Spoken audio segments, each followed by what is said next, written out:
Oh, that's right. We have Mr. South Africa 2017, Habib Noorbhai, with us in studio. And I have to say, I'm super impressed with your list of achievements that you've already done. I mean, not only is he a registered biokineticist, he's a lecturer, as well as a researcher, a humanitarian and motivational speaker.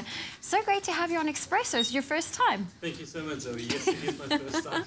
And also your first time entering Mr. South Africa. Yes, first time entering Mr. South Africa, and it's been an amazing journey so far. So you are freshly crowned. I mean, the finals took place now in November. You've got so much you're already doing. How are you going to balance everything? Well, I think firstly, you should just give me the space to breathe. It's still sinking in. Yes. But no, look, the journey has been fantastic.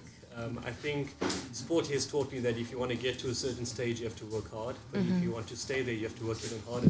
Yeah. And for me, the next plan now for the next year is to, work even harder to try and make as much change as possible. Yeah. Well, you know what? Going forward, I mean, you say it's been such a journey already. What have you got planned for your year of reign? Thanks for that question. So there's about 200 national and international awareness days, which looks at different spheres of society for community engagement.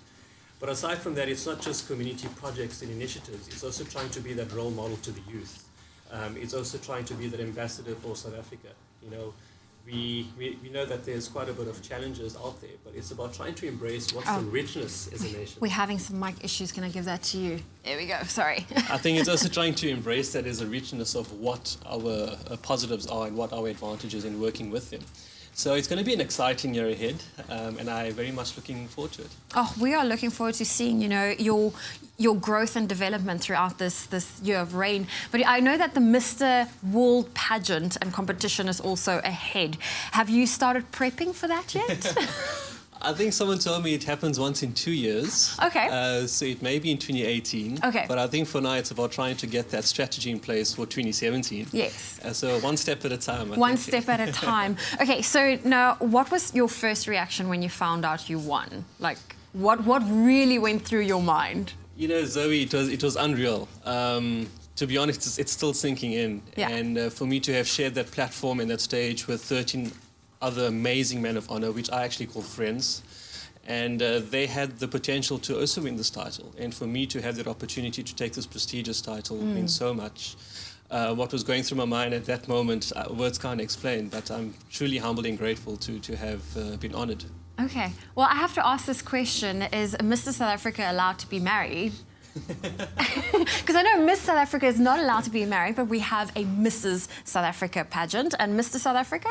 As far as I know, it depends on the person, I think. Yeah. If you indirectly asking me if I'm single, yes. Ladies, he's single.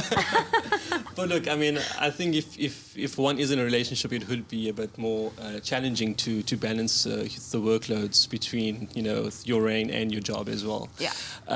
So I think preferably you're supposed to be single, but I think if you are, it's not a train smash. Not a train smash. Okay, well, Habib, it's so lovely having you on our Feel Good Breakfast show. Wishing you all the best of luck for your year of reign. And of course, he's still going to be hanging out with us throughout the morning on Expresso Show. But we still have lots coming up for you. Here's Kat.